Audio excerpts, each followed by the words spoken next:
नमस्कार, आप देख रहे हैं आज तक। आपके साथ मैं हूं अंजना ओम कश्यप। किसका होगा Raj Tilak? India today axis का ओपिनियन पोल, जिसके मुताबिक किसकी बन रही है अगली सरकार। क्या कहता है ये ओपिनियन पोल उस चेहरे के बारे में जिसको लोग सबसे ज्यादा पसंद कर रहे हैं उत्तर प्रदेश में मुख्यमंत्री के रूप में? कौन सी जाति किस तरफ जाती हुई दिख रही है? औरतें किधर जाती हुई दिख रही हैं? गांवों का समीकरण और शहरों का समीकरण क्या कह रहा है? ओपिनियन पोल जो हमने कराया, सबसे पहले आपको बता दें, इंडिया टुडे एक्सिस का ये ओपिनियन पोल है और एक बेहद ही लगभग 1 महीने तक हमने इस पूरे सर्वे को अलग अलग जगहों पर किया है। क्या रहा है हमारा तरीका, आइए सबसे पहले आपको हम बताते हैं, क्योंकि 60 ऐसे सैंपलर्स थे जिन्होंने इस पूरे सर्वे को किया है। सर्वे का वक्त 5 सितंबर से लेकर 5 अक्टूबर तक 22,231 है सैंपल साइज, और हमने 403 विधानसभा क्षेत्रों में इस सर्वे को किया है उत्तर प्रदेश में। और इसी के साथ आइए अब आपको बताते हैं कि हमने इस बार न सिर्फ उम्र बल्कि हर किसी का रिप्रेजेंटेशन हो, मुस्लिम से लेकर अलग अलग जातियों का, ये सब किया है। हमने सबसे पहले उत्तर प्रदेश को 4 हिस्सों में बांटा है। पश्चिमी उत्तर प्रदेश, मध्य उत्तर प्रदेश, पूर्वी उत्तर प्रदेश, जो आप देख रहे हैं सबसे बड़ा हिस्सा आपको दिखाई दे रहा है, जिसमें 167 सीटें हैं, और वहीं से हम शुरुआत भी करेंगे। फिर नीचे आप बुंदेलखंड भी देख रहे हैं। उत्तर प्रदेश में सीटों को क्षेत्रवार तरीके से हमने अलग अलग 4 हिस्सों में बांटा है, और इसमें सबसे पहले 167 सीटें आप देख रहे हैं पूर्वी उत्तर प्रदेश की है, और वहीं से हम पूरे उसकी शुरुआत भी करेंगे।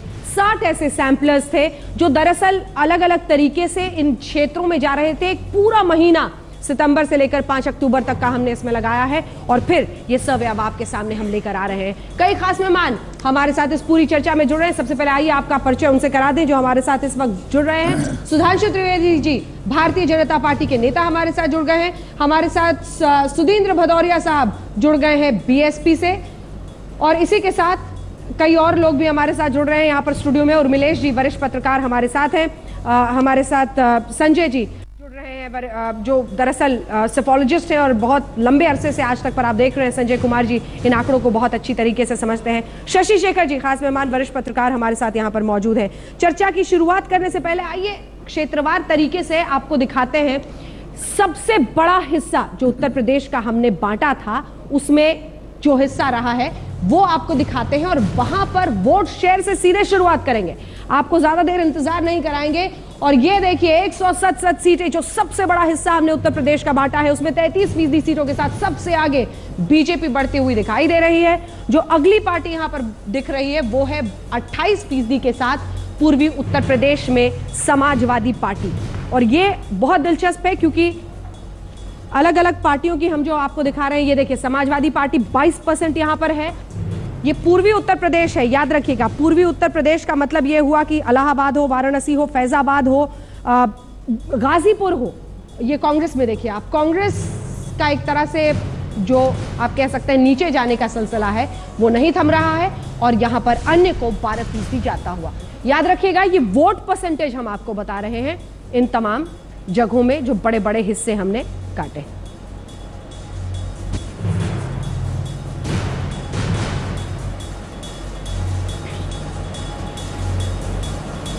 इसी पर चर्चा की शुरुआत करते हैं। बहुत दिलचस्प है, ये भी समझ लेना कि आप गौर कीजिए ये जो पूर्वी उत्तर प्रदेश है उसमें कौन सी बड़ी बड़ी जगह, बनारस है, इलाहाबाद है, इसी के साथ फैजाबाद महत्वपूर्ण है क्योंकि बीते दिन जो प्रधानमंत्री ने अंत में नारा लगाया जय श्री राम का, उसको लेकर भी एक अलग विवाद छिड़ गया है। तो जय श्री राम या गाय, कौन बनेगा अगला अयोध्या के मंदिर का मुद्दा इस सरकार के लिए, ये सब भी देखना दिलचस्प है। लेकिन इन सब के बीच कई खास मेहमान भी हमारे साथ जुड़े हुए हैं जिनसे हम चर्चा अब करेंगे, और इसीलिए सबसे पहले आपके पास आते हुए सुधांशु त्रिवेदी जी, मतलब पहला जो ओपिनियन पोल का रिजल्ट आउट हुआ है वो आपके लिए तो खुशी की खबर है, 33% वोट। देखिए इसमें कहीं कुछ आश्चर्यजनक नहीं है यदि हम आपके इस सर्वे को सही माने, क्योंकि उत्तर प्रदेश की जनता अब वास्तविक परिवर्तन चाहती है। और पिछले 10-12 वर्ष में सपा, बसपा और कांग्रेस तीनों ने मिलकर शासन किया था, क्योंकि केंद्र में यूपीए में दोनों भागीदार थी, और दोनों को 2-2, 3-3 बार आजमा चुके हैं। पिछले 15 वर्षों से भाजपा सत्ता से बाहर है, अब परिवर्तन उसी में दिखाई पड़ सकता है।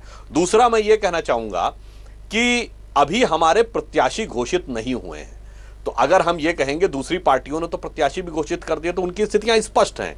हमारे अभी टिकट नहीं डिस्ट्रीब्यूट हुए हैं, इसलिए जब टिकट डिस्ट्रीब्यूट होंगे तो स्थिति और बेहतर होगी। तीसरा मेरा ये मानना है, आपसे पूछना है कि ये जो आपका सर्वे है ये किन तिथियों का है, यानी बीच में जो कई दूसरी पार्टियों से नेता हमारी तरफ आए उससे पहले का, अभी जो पाकिस्तान वाली घटना हुई है उससे कितना पहले का है, तो उसके अनुसार भी ज्यादा बेहतर यह बताया जा सकता है कि किस तरफ जाएगा।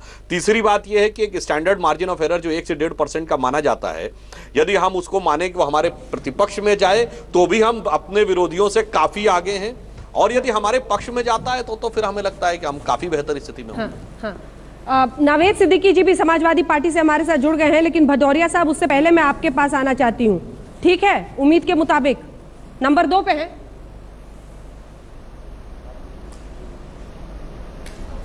देखिए, मैं अभी थोड़ी देर पहले इंडिया टुडे के सर्वे के रिजल्ट देख रहा था, उसमें वो दिखला रहे थे कि बहन मायावती जी को 31% वोट दे रहे थे सबसे बेस्ट चीफ मिनिस्टर के तौर पर, और बीजेपी को दे रहे थे 31%, 31% वोट के तौर पर, और हमको दे रहे थे 28%। मैं ये कह रहा हूं सुधांशु त्रिवेदी जी की इस बात को मान भी लिए जाए कि एरर ऑफ जजमेंट में ये रिवर्स भी हो सकता है कि फिर ये 28% हो, हम 31% हो, क्योंकि 31% अगर बहन मायावती जी को अगर बेस्ट चीफ मिनिस्टर के तौर पर उत्तर प्रदेश के लोग देख रहे हैं, पहले रिजल्ट देख लिया, के पास कोई चेहरा ही नहीं है। अरे भदौरिया साहब ऐसा तो मत कीजिए, बिहार में नहीं था, दिल्ली में नहीं था, और इसलिए हमारे बैठे हैं यहाँ पर वो भी हंस रहे हैं। एक सेकंड, अरे भदौरिया साहब यही बात है, मायावती जी की बात आती है तो भदौरिया साहब किसी की नहीं सुनते। अरे सर, आगे का हिस्सा तो मत आप रिवील कीजिए, अभी कम से कम थोड़ा सा वेट कर लीजिए, क्योंकि जो चेहरा है उसका भी हम दिखाएंगे, आंकड़े दिखाएंगे, एक एक पहुंचिए ना सर। क्यों आप ये समझ लेते हैं कि बीएसपी मतलब मायावती, मायावती मतलब बीएसपी? समेट दिया है आपने पूरा मामला। थोड़ा सा सर देखिए ऐसा है, ये होता है मोदी मतलब बीजेपी, बीजेपी मतलब मोदी। बहन मायावती जी के लिए जो है ये दूसरा कोई मापदंड बनाया जाएगा, शुरू में मतलब दूसरा मापदंड बनाया जाएगा। जयललिता मतलब एआईडीएम के, हमारे यहाँ तो मोदी जी पार्टी को अपनी मां मानते हैं और आपकी पार्टी तो मायावती जी के पर्स में रहती है। और मैं आपसे कह दूं, देखिए मैं आपसे कह दूं, ये इस देश के अंदर व्यक्तित्वों का एक असर होता है। बहन मायावती जी को उत्तर प्रदेश के लोग पहली पसंद समझते हैं, और इसीलिए आप देखिएगा चुनाव के परिणाम, जैसे बिहार में आप लोग जिता रहे थे बीजेपी को, और वहां पर जीते श्री नीतीश कुमार, उत्तर दिल्ली में जिता रहे थे आप लोग यहां पर बीजेपी को, और जीते यहां पर आम आदमी पार्टी के लोग। इसी तरह से आप उत्तर प्रदेश में भी देखिएगा। चलिए ठीक है, लेकिन आपसे ये निवेदन है कि आपको ये सर्वे इसलिए दिया गया है कि आप हमारे साथ चर्चा में शामिल हों। जो आगे का हिस्सा है कम से कम उसको हमारे मेहमान रिवील ना करें, क्योंकि धीरे धीरे करके हम एक एक आंकड़ा अपने दर्शकों के सामने रखना चाहते हैं। नावेद सिद्दीकी साहब, मतलब आपको तो अंदाजा हो ही चुका है अब कि जिस तरह से परिवार की कला से लेकर एक से एक बड़ी दिक्कत, कानून व्यवस्था को लेकर परेशानी, यही हालत होनी थी। 22 पर आप सिमट गए हैं। देखिए अंजना जी, सबसे पहले तो आपके जो सर्वे हैं इसने हमको तीसरे नंबर पे कर दिया। तो तीसरे नंबर के 3 नंबर का एक बहुत बड़ा योगदान है। आप समझती हैं हिंदू धर्म के हिसाब से, हिंदू माइथोलॉजी के हिसाब से ब्रह्मा, विष्णु और महेश, इन 3 लोगों ने मिलकर के एक सृष्टि को रचा। तो यानी 3 और 1 का जो नंबर है आंकड़ा, ये आपस में बहुत अच्छा है। तो 3 से 1 पे ही आता है आदमी।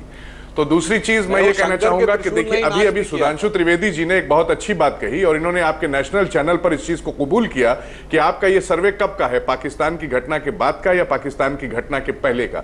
यानी कि जिस चीज पे हम लोग डिबेट कर रहे थे 2-3 दिन से, और ये कह रहे थे हम पॉलिटिकल माइलेज नहीं ले रहे हैं, आज इन्होंने इस चैनल पे इस सर्वे के माध्यम से इसको कबूल कर लिया कि ये कहीं ना कहीं इस मुद्दे को भी, इस political mileage Sudhanshu Trivedi Bharatiya Janata party देना चाह रही है। तो हम तो देखिए तीसरे नंबर पे हमें कोई वो नहीं है। और अभी ये स्पोर्ट्स है, स्पोर्ट्स में अगर आप देखें जिस तरह रेस होती है, जिस तरह के रिलेज होती हैं, तो रिलेज में कभी कोई पीछे रहता है, कोई आगे रहता है। अभी वक्त है, हमें पूरा यकीन है कि जो छवि हमारे वजीर आला उत्तर प्रदेश की है और जो काम अखिलेश यादव जी ने किया है, नंबर 1 क्या बल्कि टॉप पे वो रहेंगे। नंबर से भी ऊपर की एक श्रेणी होती है टॉप ग्रेड। तो हमारा सीएम तो टॉप ग्रेड पे है, हमें पूरा यकीन है, और हम अच्छा काम कर रहे हैं, हम जमीन पे काम कर रहे हैं, हमें ये बहुत दिलचस्प है। लेकिन बीते दिन प्रधानमंत्री ने बात की, जय श्री राम करके शुरुआत की, और आप ब्रह्मा विष्णु महेश से स्टार्ट कर रहे हैं। तो उत्तर प्रदेश में शंखनाद किस तरह से हो रहा है, कम से कम उसकी आहट आम लोग सुन पा रहे होंगे। मैं आप लोगों के पास आऊं उससे पहले मैं चाहती हूँ चारों हिस्सा में से जल्दी से दिखा लूं, तो क्यों ना बुंदेलखंड का रुख करें और बुंदेलखंड में देखें कि कौन कहां पर दिख रहा है। बुंदेलखंड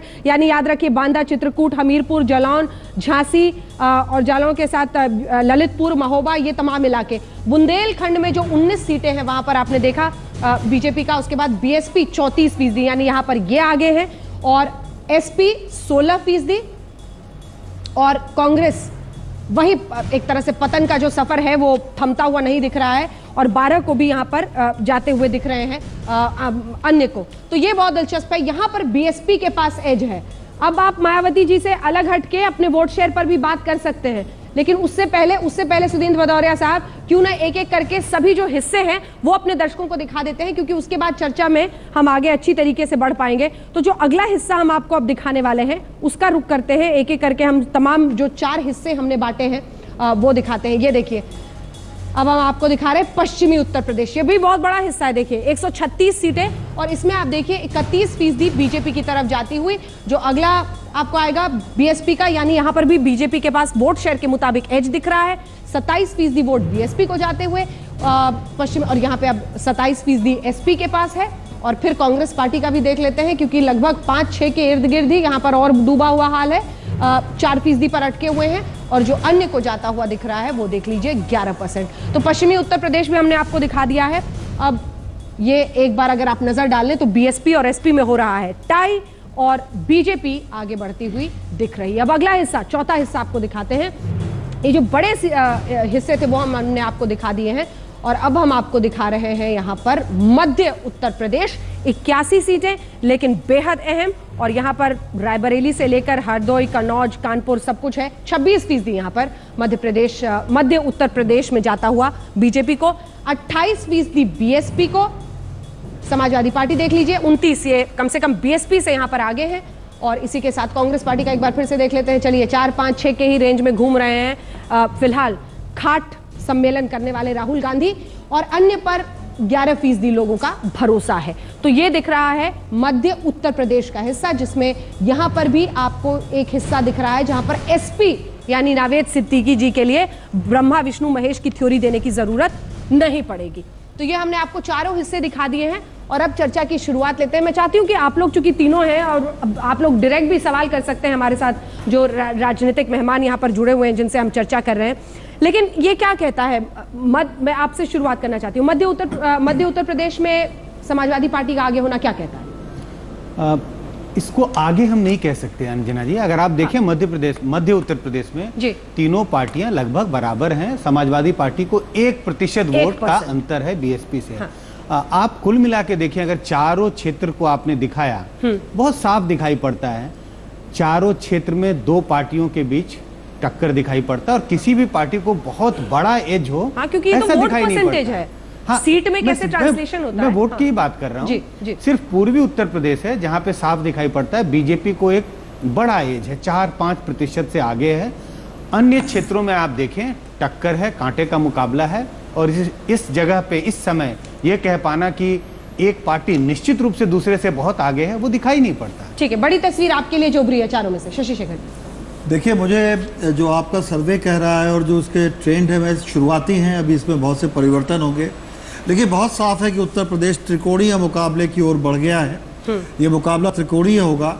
दूसरी बात यह है कि आपके सर्वे का कुछ हिस्सा सर्जिकल स्ट्राइक के बाद का भी है, तो मुझे लगता है कि उसका असर भी कुछ बीजेपी के वोट बैंक पे पड़ा होगा। मुझे मालूम नहीं कि उस समय आपका सर्वे किस इलाके में हो रहा था। तीसरी बात, एक बात बहुत साफ है, सेंट्रल ईस्टर्न यूपी का जो आपने एक नक्शा दिखाया कि थोड़ा सा समाजवादी पार्टी आगे है, तो मुझे नेचुरल इसलिए लगता है कि मुलायम सिंह की अपनी ज़मीन वही है, वहाँ पर वो रहते हैं, और उसके आसपास के इलाके में वो हमेशा खड़े रहे हैं। लेकिन अगर आप चारों को मिलाकर देख लीजिए तो मुझे लगता है कि फैसला कुन बुंदेलखंड होने जा रहा है, और बुंदेलखंड के वोट डिसाइड करेंगे आज नहीं तो कल कि ये चुनाव कहाँ जाएगा। चलिए, बहुत दिलचस्प है।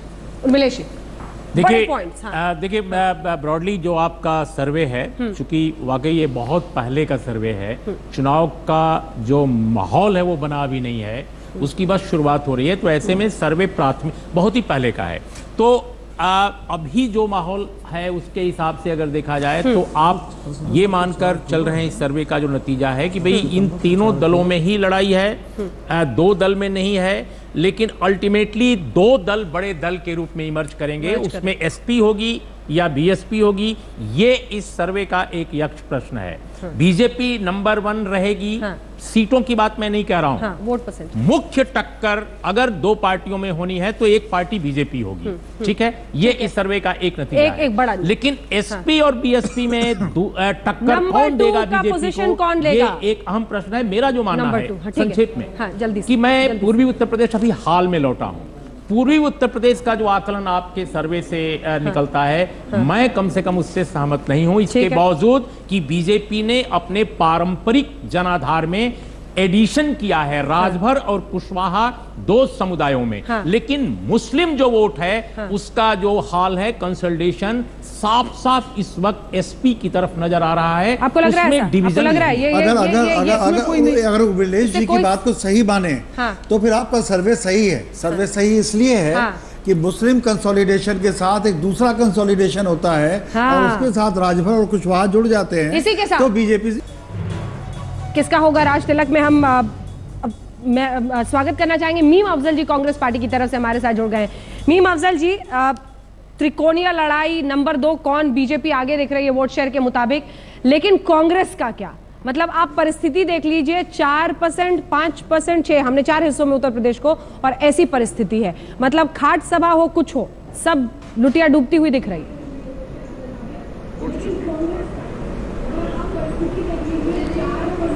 अंजना जी, सबसे पहले तो मैं आपके इस तबसरे पर यह कहना चाहूँगा कि शायद आपका कहना ये है कि खाट सभा या लोगों के दरमियान अगर लीडर कोई गया है तो उसको जाने की ज़रूरत नहीं है, घर में बैठ के अपना सर्वे करा लें और उससे जो नतीजा सामने आया उसके मुताबिक ही अपनी पार्टी की स्ट्रैटेजी बना लें। मेरे ख्याल में मैं इससे इत्तेफाक नहीं करता हूँ। और ये किसी ने सही कहा कि आपका सर्वे जो है वक्त से बहुत पहले है। मैं तो सोच रहा था कहीं ऐसा तो नहीं कि पाकिस्तान का जो झंझट शुरू हुआ है उसके फौरन बाद आपको जहन में आया हो कि एक सर्वे करा लिया जाए। आप देख रहे हैं उत्तर प्रदेश का सबसे बड़ा ओपिनियन पोल और हम आपको बता रहे हैं कैसे हम पहुंचे हैं इन आंकड़ों पर और क्या कह रहे हैं ये आंकड़े। बहुत दिलचस्प है देखना कि 2 बड़े क्षेत्रों में कम से कम बीजेपी वोट शेयर के मुताबिक आगे चल रही है। दूसरे पोजीशन पर कौन, बीएसपी या एसपी, ये दिलचस्प है। लेकिन 2 जगह, एक बड़े क्षेत्र में टाई पर है बीएसपी और एसपी और दूसरी जगह पर बीएसपी को एज है। क्या कहता है ये उत्तर प्रदेश के आने वाले नतीजों के बारे में? हालांकि इस ओपिनियन पोल में हम आपको बताएं, ये जो हमने चर्चा की है ये 5 अक्टूबर से 5 सितंबर के बीच में हमने ये सर्वे किया था। और पूर्वी उत्तर प्रदेश अपने आप में बहुत दिलचस्प है क्योंकि पूर्वी उत्तर प्रदेश में आप देखिए, मैं इससे अब शुरुआत करना चाहती हूँ और चर्चा को आगे लिए जाना चाहती हूँ कि बनारस है, फैजाबाद यानी अयोध्या मंदिर, इधर इलाहाबाद, इधर गाजीपुर याद रखिए जहां पर मुख्तार अंसारी उसका वर्चस्व और अब अपना दल का शामिल हो जाना एसपी के साथ, ये सब कुछ क्या कह रहा है। लेकिन इन सब के बावजूद 33% पर बीजेपी है और बीएसपी 28 पर। समाजवादी पार्टी को कोई इसका फायदा होता हुआ नहीं दिख रहा है और इसीलिए मैं नावेद सिद्दीकी साहब आपके पास आना चाहती हूं कि आज एक ही मंच पर अखिलेश यादव थे, शिवपाल यादव थे, न दुआ न सलाम। क्या कहता है ये? क्या ये समाजवादी पार्टी की अब उधड़ी हुई राजनीति की कहानी है? सलाम दुआ की जहां तक बात है अंजना, सलाम दुआ सुबह जब मुलाकात होती है तो एक बार हो जाती है और बार बार सलाम करना अच्छा भी नहीं है, वरना लोग उसका गलत मतलब निकालते हैं। अब मंच पे आके अगर वहां सलाम करते तो बात दूसरी थी। वो घर पे हो चुकी थी सुबह सलाम दुआ, मैं भी वहीं था और साथ में ही निकला था।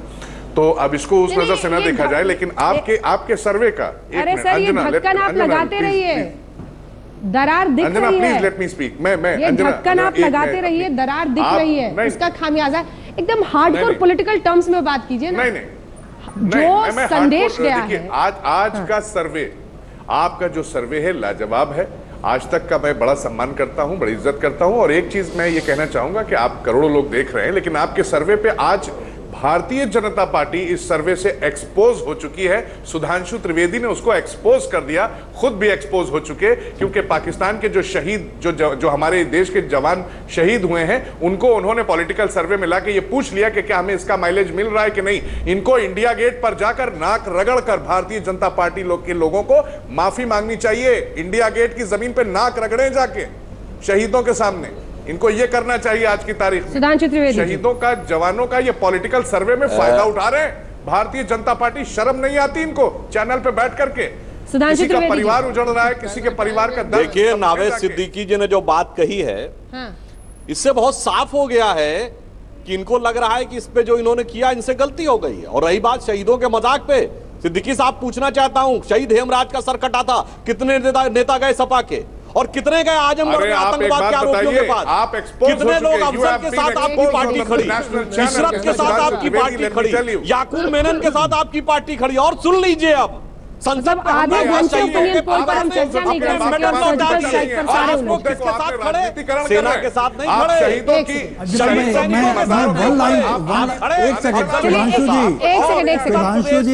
सुधांशु जी जावेद, मैं शशिशेखर बोल रहा हूँ, एक सेकंड चुप रहिए। सुधांशु जी भदौरिया जी, उसमें आपको बहुत समस्या होगी। अरे सुधांशु जी, आरोपी के साथ सपा खड़ी। और एक सेकंड, मेरा एक सवाल है, आप चारों से एक एक लाइन में जवाब दीजिए। सुधांशु जी, आप ही से शुरू करता हूँ। हाँ। मैं शशिशेखर, सुधांशु जी एक लाइन का सवाल, सर्जिकल स्ट्राइक का फायदा मिलेगा या नहीं मिलेगा? बस एक लाइन आप चारों लोग बोलिएगा बारी बारी से, प्लीज। एक लाइन में बोलता हूँ। हम उसको लाभ हानि से नहीं देखते, पर जब आप सर्वे देख रहे हैं तो सर्वे में तो तमाम फैक्टर्स देखे जाते हैं। अच्छा, सर्वे वाले का जवाब है, ये जवाब नहीं है। ये एक लाइन नहीं है, एक लाइन नहीं है। भदौरिया जी, सर्वे में उस पर भी सवाल किया है, वो हिस्सा बाद का था। भदौरिया जी एक लाइन, भदौरिया जी एक लाइन प्लीज, एक लाइन। मैं एक चीज में कह दूं, देखिए ऐसा है, देखिए मैं समझता हूं कि एक पत्रकारों का भी सर्वे करा लीजिए इसमें। मैं अंग्रेजी वाले में था तो कुछ और तरह से प्रस्तुतिकरण किया जा रहा था, अब हिंदी वाले में आया हूं तो कुछ और ही तरह से प्रस्तुतिकरण किया जा रहा है। ये आप भाषाई विभेद को पैदा कर रहे हैं। सुधींद्र जी, ये असल बात है, ये आप असल मुद्दा लेकर आए हैं उत्तर प्रदेश की जनता के सामने। मैं आपसे सुधींद्र भदौरिया साहब, सुधींद्र भदौरिया साहब, मैं आपको पूरा श्रेय देना चाहती हूँ। अंजना जी, इसका मतलब बसपा अंग्रेजी बोलने वालों में ज्यादा लोकप्रिय है। ये आप उत्तर प्रदेश का असल मुद्दा आप लेकर आए हैं। तो मुझे अपनी बात कहने दीजिए। वाह, मैं कहना चाहता हूँ, उत्तर प्रदेश का असल मुद्दा है जो अंग्रेजी के अंदर भी दिखाया गया है, और वो है कानून व्यवस्था। वहाँ पर 62% लोग कहते हैं कि कानून व्यवस्था लचर हो चुकी है, एकदम खत्म। अच्छा ठीक है, आप एक सेकंड। बुंदेलखंड में तो आपको ठीक लग रहा होगा। अरे सर, बुंदेलखंड दिखा दीजिए, एक सेकंड बुंदेलखंड दिखाइए। सुधींद्र भदौरिया साहब को थोड़ा बुंदेलखंड दिखाइए। सुधींद्र भदौरिया साहब, ये वही आंकड़े हैं जो अंग्रेजी हो हिंदी दोनों जगह इंडिया टुडे जन्मदिन के ऊपर इंजीनियर की हत्या, बुंदेलखंड का आंकड़ा आपको दिखाते हैं। यहाँ पर बीजेपी अगर 32% है तो 34% है। भदौरिया जी चिल्लाने की बुंदेलखंड के आंकड़े तो पसंद आ रहे होंगे। आपने 5 मिनट में 1% बढ़ा दिया। आपने 5% में 5 मिनट में 1% बढ़ा भी दिया। किसका बढ़ाया? क्या बात कर रहे हैं सर?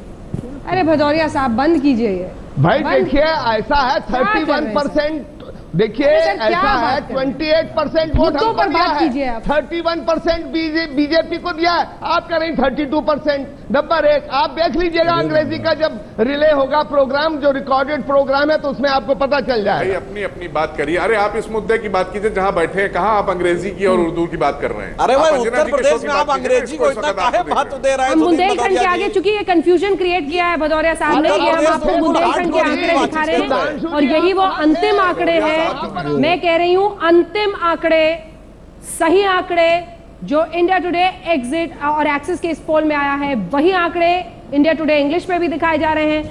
32% बीजेपी, ध्यान से सुन लीजिए सुधींद्र भदौरिया साहब, बीजेपी 32%, बीएसपी 34%, एसपी 16%, 6 कांग्रेस और 12 अन्य। इससे पहले कि अब आप लोगों के पास में जाऊं, मैं एक रिएक्शन आपसे, विवेक कुमार जी अब हमारे साथ जुड़ गए हैं, जो कि सोशियो पॉलिटिकल एनालिस्ट हैं।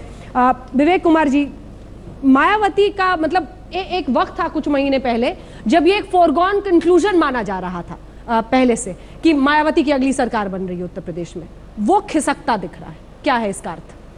नहीं, उस समय हो सकता है कि बीएसपी की जो तैयारी थी, बीएसपी का जो कैंडिडेट चीफ मिनिस्ट्रियल कैंडिडेट था, हाँ। उसका संगठन था, तो वो कार्यकर्ता दिखाई पड़ रहे थे, तो इसलिए लोगों को लग रहा था कि हाँ वो पहले नंबर पर है। और उसके बाद फिर दूसरी पार्टियों ने भी अपनी तैयारी शुरू करी, उन्होंने वहां पर अपनी रैलियां करी, उसके बाद कैंडिडेट आए तो उनकी भी तैयारी तो रैली के नाम पे तो सर अभी बस खाट सभा कर रहे हैं राहुल गांधी जी, और तो कोई कुछ कर नहीं रहा है। नहीं तो इसीलिए ये फर्क क्यों, ये क्यों हुआ है? ये फर्क इसीलिए हुआ है क्योंकि आप 31% अगर अभी आपने पता नहीं वो हम लोग कर करके आ रहे हैं कि फाइनल वो 8 बजे दिखाएंगे, 8 बजे दिखाएंगे, थोड़ा सा आपको इंतजार करना होगा। मैं सभी अपने गेस्ट से निवेदन करती हूँ कि अभी आंकड़े रिलीज ना करें, ठीक 8 बजे पूरे राज्य के आंकड़े हम आपको दिखाएंगे, क्या कहते हैं ये आंकड़े और उसके मुताबिक किसकी बन रही है सरकार।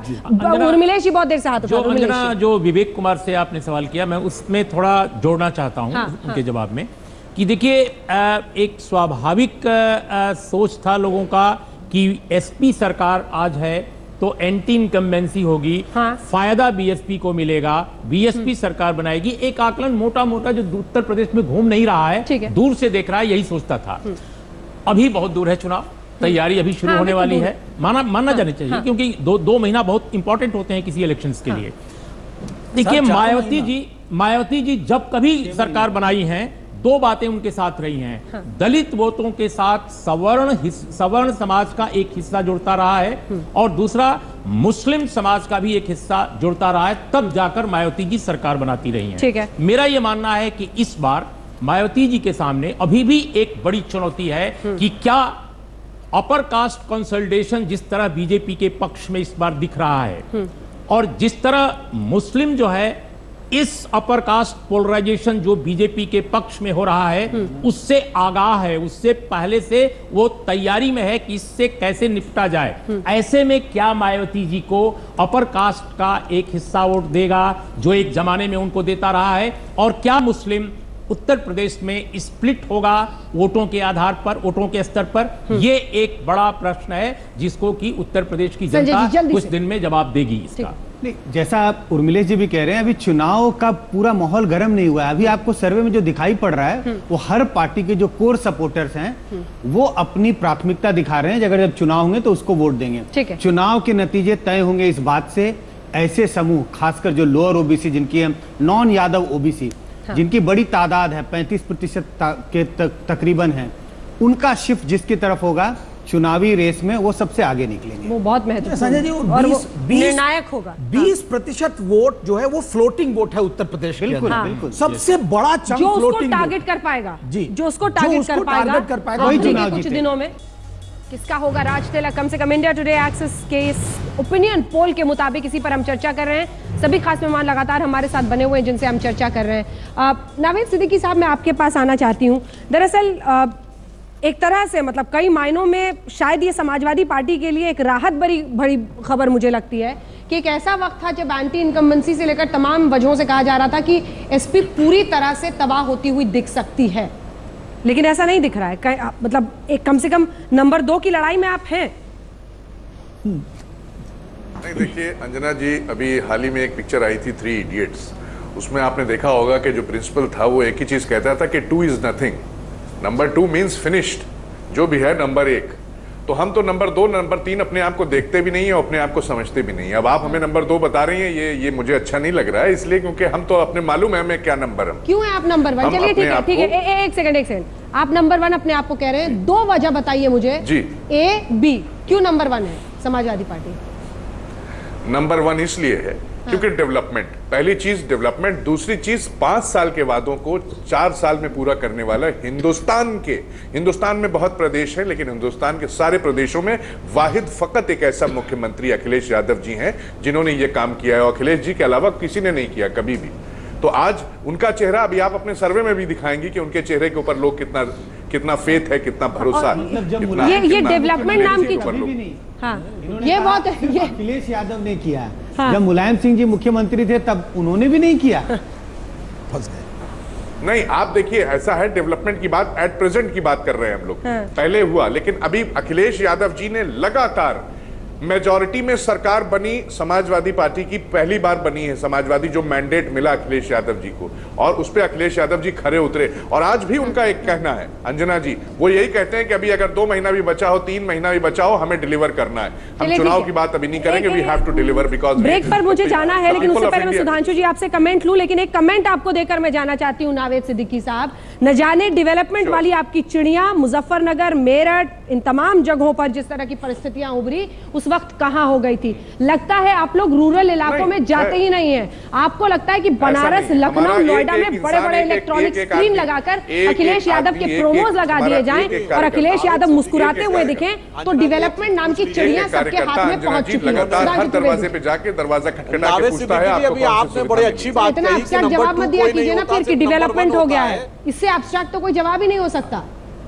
सुधांशु जी देखिए नावेद सिद्दीकी जी, आपने अभी ये कहा कि नंबर 2 नहीं नंबर 1 ही होता है, तो मैं पूरी विनम्रता से पूछ रहा हूँ, आप सिर्फ ये बता दीजिए कि मुलायम सिंह यादव जी तय कर लिए हैं कि उनके परिवार में नंबर 1 कौन है? जैसे कि तिरंगा यात्रा, फला यात्रा, कोई अपनी विकास यात्रा, कोई अपना किसान यात्रा, हम कोई यात्रा नहीं कर रहे हैं। हमारे ब्रेक के लिए मजबूरन रुकना पड़ रहा है। आपके पास भी भदौरिया साहब, मीम अफजल साहब, आपके पास भी फौरन में लौट रहे हैं। एक छोटे से ब्रेक के लिए हम रुक रहे हैं, लेकिन अब से कुछ ही देर बाद जब हम लौटेंगे तो हम आपको दिखाएंगे उत्तर प्रदेश के आंकड़े इस ओपिनियन पोल के मुताबिक कंसोलिडेटेड, यानी किसकी बनती दिख रही है इस ओपिनियन पोल के मुताबिक सरकार उत्तर प्रदेश में। देखते रहिए आज तक।